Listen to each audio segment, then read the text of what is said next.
Hey, happy Friday, everybody. It's PJ and Christine with the podcast update for the love of dog. So we got a few things we're going to talk about. The first thing is it's May, I think, is National Chip Your Dog June. Month.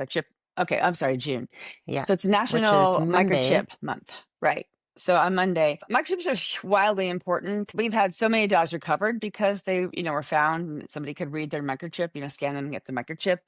Also, a lot of microchips come with little tags that you can put on their collars, so people don't even have to scan them, if you don't have a scanner. So it's just a way to, if you're whatever reason your dog gets away, and sometimes, it just happens, you can get your dog or cat back. So I totally recommend doing that. My dogs are all chipped. Rescue dogs are all chipped. I'm sure Malibu is chipped, and Marley. Malibu is chipped, yes. And one thing that's people forget, people move, people change their phone numbers. You want to update and keep your information updated with your chip company, because that is going to be the only way that they're going to know to contact you. And I think a lot of people do forget to update that information. So super easy to do. You just call the company, give them your new info. Most companies have an online portal, so you can do it that way. But collars can fall off, so a chip is going to be the best way to get your dog back to you. And we keep seeing people's dogs stolen out of yards, or um, there's a variety of reasons why chips are a good idea, but um, they can always be identified that way. It's an excellent point. So many people don't keep so many people don't either register them. So you have to register it.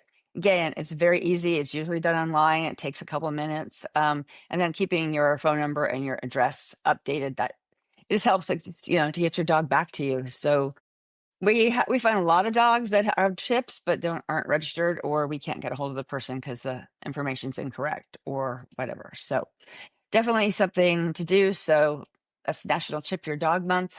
Or I say dog, your pet, because cats can get chips too. We're running wild. Thank you, Sam. So why is it never a good idea to have your dog off leash? This is a really, I feel like we could do a half-hour show on this topic, and I'm very Probably a passionate 3 hour about it. show. Yeah, Probably a three 3-hour hours, show. right? I'm very passionate about this topic personally, having a dog that's reactive, because there's nothing that it's like nails on a chalkboard when I see somebody coming and their dog's off leash, and we've all heard it. My dog's friendly. My dog's friendly. Yeah. And I hate when people say that, because it's so dismissive of the boundaries that should be set between other people walking their dogs. It's like they dictate the interaction. They don't know you, they don't know your dog. I've passed by people that have actually been afraid of dogs. It's not just dog to dog interaction. There could be kids around. And again, it goes back to boundaries. Respect other people's boundaries. Freedom doesn't have to mean your dog is off leash. I live in an area that's got a lot of foresty trails. People love to have their dogs off leash because they think the dog's going to be happier off leash with it being able to sniff and run. And you can still have structured walks, use a long leash. And if you see someone coming, pull your dog in close. They don't need to be off leash. Dogs are dogs. It doesn't matter how well trained they are or how good their recall is. They can ignore commands when they're distracted, when adrenaline kicks in. It's most places have leash laws, but people ignore them because they want to do what they want to do. But it also protects wildlife. It keeps reactive or fearful dogs safe from other dogs passing by them. Prevents accidents, your dog getting lost. There's so many reasons why having your dog off leash is not a good idea. And they don't need to be off leash to have an enjoyable walk and get in the scent, the sniffs, and the enjoyment of a walk. Agreed. Echoing everything Christine said, but she did say keep your dog safe. Look, if you're going to be hiking, I mean, there are bobcats, there are wet mountain lions, there are Right. coyotes. If your dog is smaller, that's going to be a problem. Um, Skunks, porcupines. Yes. There's a lot of things out there that, you don't really want your dog to come into contact with. And unless your dog has 100% recall, and I have yet to meet the dog that does, because I even have some in our neighborhood that are very good, that the owner will call them and they'll stop. And they're still, you can see they're still deciding whether or not they're going to come. So that's not the same as your dog comes back to you 100% of the time. So, and most people, I'm sorry, don't have the discipline that they're training their dogs to have that 100% recall. And I always tell people, I get very, I get yelled at people all the time. So, because I feel like sometimes people are just really stupid, or, they want to take their right, but when you take a right, sometimes you take it a right away from other people. And I think that's the thing. You need boundaries. You need to be fair. Um, I had somebody one time, and one of our trails goes, well, what we do down here is a free country. I'm like, okay, so if I murder you, then it's okay because it's just a free country and I can do anything. It's just stupid. This is not the Wild West. Put your fucking dog on a leash. There's nothing wrong with that. And like Christine said, there's nothing. They can still sniff and have some fun. They don't need to be on a long leash. I personally hate long leashes. Also, like those flexi leashes and longer leashes, my dogs are on 4-foot leashes because it gives that 4 feet is a lot of space for them to go. But when I need to run them back, it's very quick. I can keep them back. And my dogs are not going to hurt anybody, but I don't want them to get hurt. And I always tell people, look, when you have your dog off leash, it puts your dog at risk. It puts my dog at risk. It puts you in danger and me in danger, because if something does happen, they get in a fight, we're going to try and separate them and somebody's going to get bit, and then there's just going to be problems. So absolutely no dogs off leash. I mean, the only time I take my dogs off leash, which I'm sure that I won't even say where I do it, the city probably hates it, is I do take my dog to the tennis courts to play ball for like 5 minutes a day, but I close the gate. That way nobody can get in, nobody can get out. And that's, to me, that's safe. And if I had a bigger yard, I would do it in my own yard. So anyway, so no running wild, no dogs off leash. Because seriously, it's not, it's someday it's going to bite you in the ass. And unfortunately, it's almost always the dog that pays, right? Even if you have to Right. have a lawsuit or whatever, a lot of times the dog ends up having to be put to sleep, or you have to get rid of it or whatever. And that's just, no. Okay, Yeah. let's go. Dog days of summer. Yeah, so this one is all about summer tips. Unfortunately, summer's here. Summer's not like, I'm a weird person. Summer is not my favorite time of year. I like the song, don't really like summer that much, especially since we were having 90 degrees in February, March. Yeah. So, Yeah. yeah, so there's a lot of things that you need to think about. Most people don't think about sunscreen for their dogs. I'd say all dogs need it, but especially if you have a fair dog, like a white dog, or a dog with a very pink underbelly, that they definitely need that. Um, there's other things like paw protection. You want to be careful because the asphalt's hot. So I'm sure you have a lot of takeaways on that, Christine. So Yeah.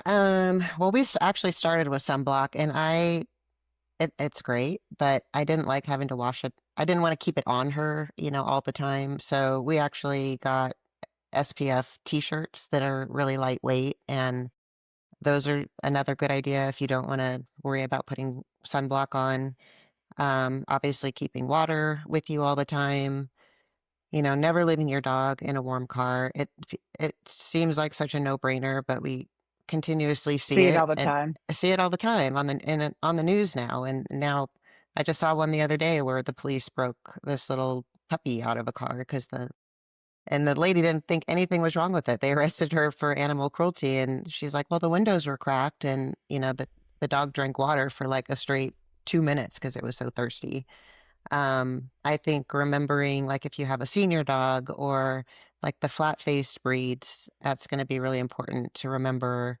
You may have to cut the walks shorter on those warmer days, walk early in the morning or in the evening. I live in Arizona. I don't live in Phoenix, but, people in that area, I mean, they have to walk their dogs at like 5 in the morning just to get out. So avoiding those, the peak hot hours. People are going to be swimming with their dogs, so being sure to have proper life vests, things to keep them safe in the pool. And then another big thing I think that we see a lot more of in the summer months is dogs like foxtails. Now that things are drying up, Foxtails can be really dangerous if they get into your dog's bloodstream. It can be deadly, and that can get into their paws. You know, when dogs are squatting to go to the bathroom. I had a friend whose female dog got a foxtail in her private area, and that was she had to have surgery. So you know, snakes is another big one. I know, like there's the rattlesnake aversion training. When we used to walk down at Crystal Cove in Newport, we would see rattlers all the time, and it just scanning your environment a little bit more this time of year because things are coming out. You know, animals that have babies that are being protective of their young that's something else in the summer months to be a little bit more aware of. And Another then reason to keep your dog on leash. on leash, yes. And then obviously, you know, stopping in for shade, stop for breaks. You don't need to go for an hour walk in the summer months, you know, cut it back to 30 minutes instead of an hour. As long as, you know, get the exercise in, but it doesn't need to be as extensive as it is in the cooler months.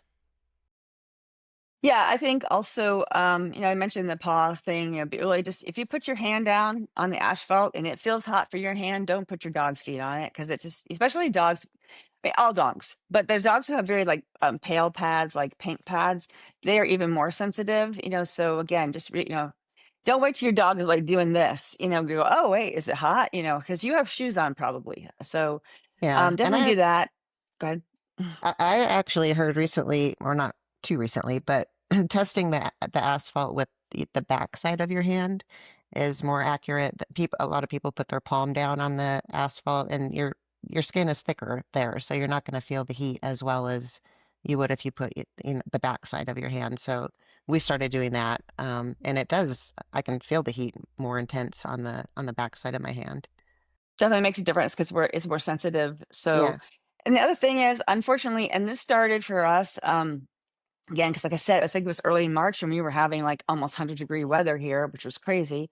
Um, Fleas and ticks. So Yes. all the bugs started coming out really early. So, flea and tick prevention are really, really, um, really needed. And if you're in areas with heartworms, that too, heartworm, because I mean, it can just take a dog down and you don't even know until the dog is too sick almost to recover. So, Uh-huh. and these things are so preventable. And the thing about fleas and ticks is that they can come in and they can come into you. You can start having flea bites or have a tick on you. So, and ticks carry, other various diseases. So, not a good look if you don't have flea protection and, tick protection for your animals. And that's both cats and dogs.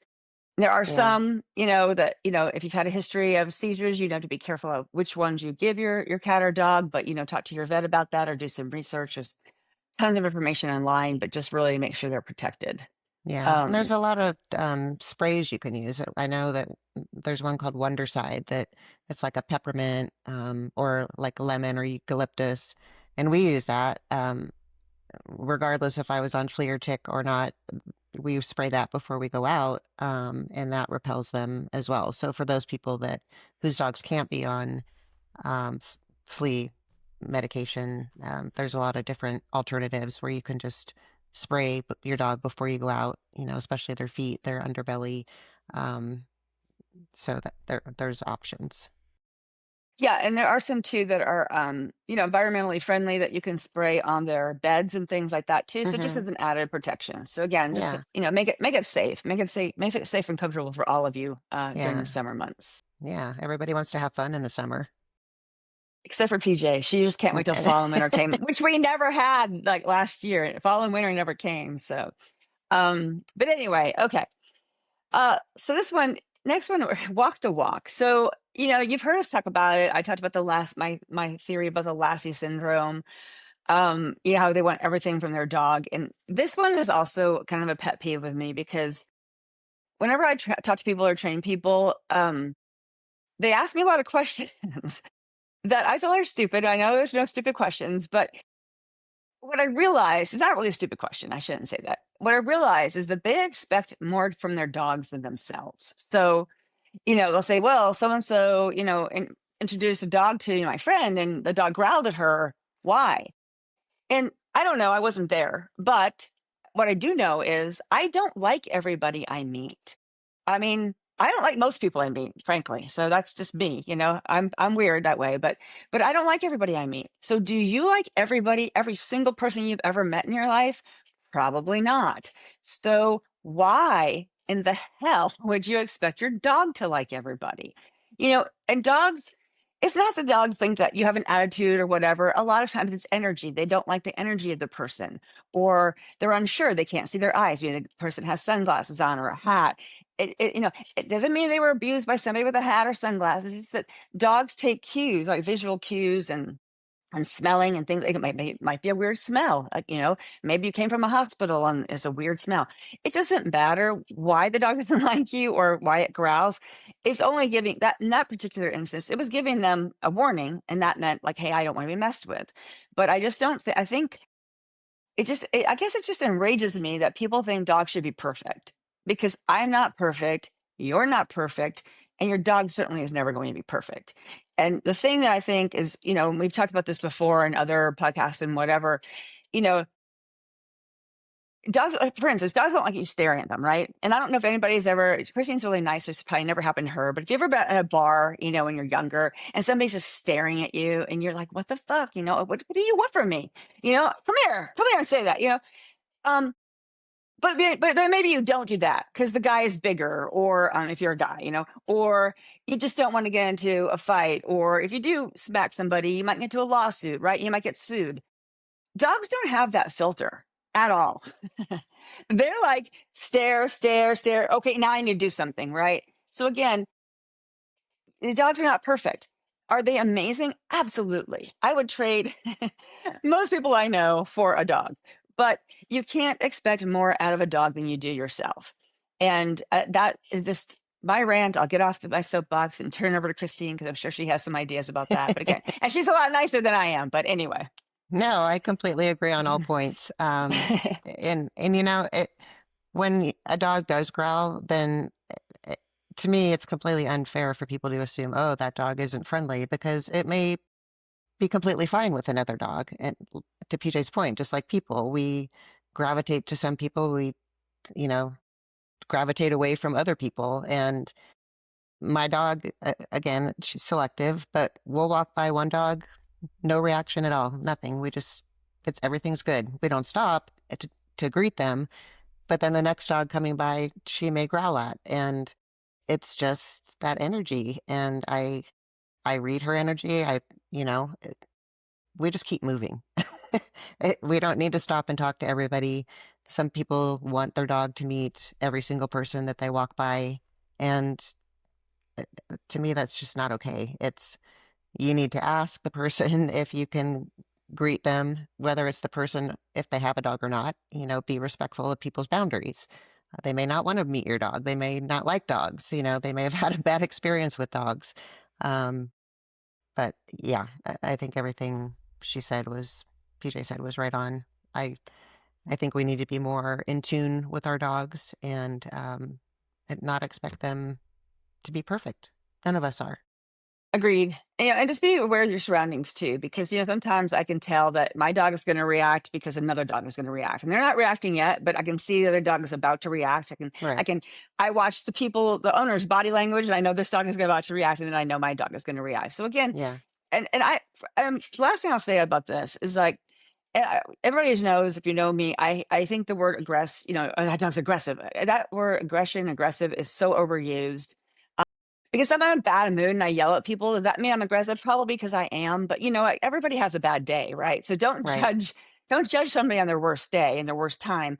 Hmm. And if a dog gives you a growl, I actually think that's respectful, because it's just giving you a warning. It could have bit you, it could have done something else, but it didn't. It's just like saying, hey, back up. I need some space. And I Yeah. think we all can understand that, right? Yeah. I mean, that's their way of communicating. And a growl isn't necessarily a mean thing. It's just how they can communicate, saying they're not comfortable. Exactly. Okay, well, we are running out of time. Actually, we're probably over time because I've beat so many things these to death. But my last thing has nothing to do with dogs.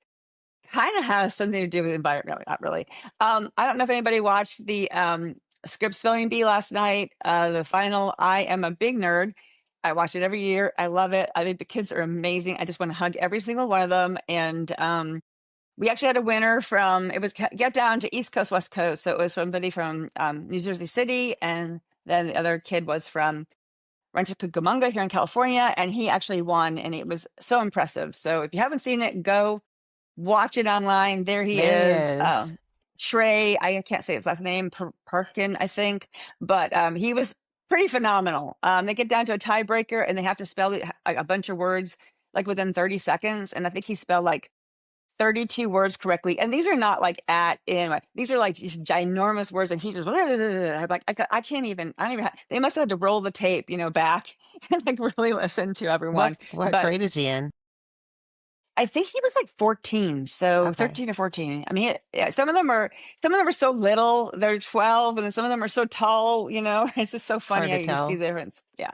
But my favorite guy, his name is Sarv. He did not win. He came in third. I think he came in like fifth last year. He's adorable, but this guy, Shrey, was amazing and just way smarter than I will ever be. So congratulations to him. Yeah, And congratulations. yeah, and that's his trophy. I think it's so funny. Anyway, love the bee. Go check it out. Thanks for spending time with us today. Any final thoughts, Christine? We have been posting, if you guys have any topics that you'd like us to discuss, we're more than happy to air those. We want to hear what is important to you.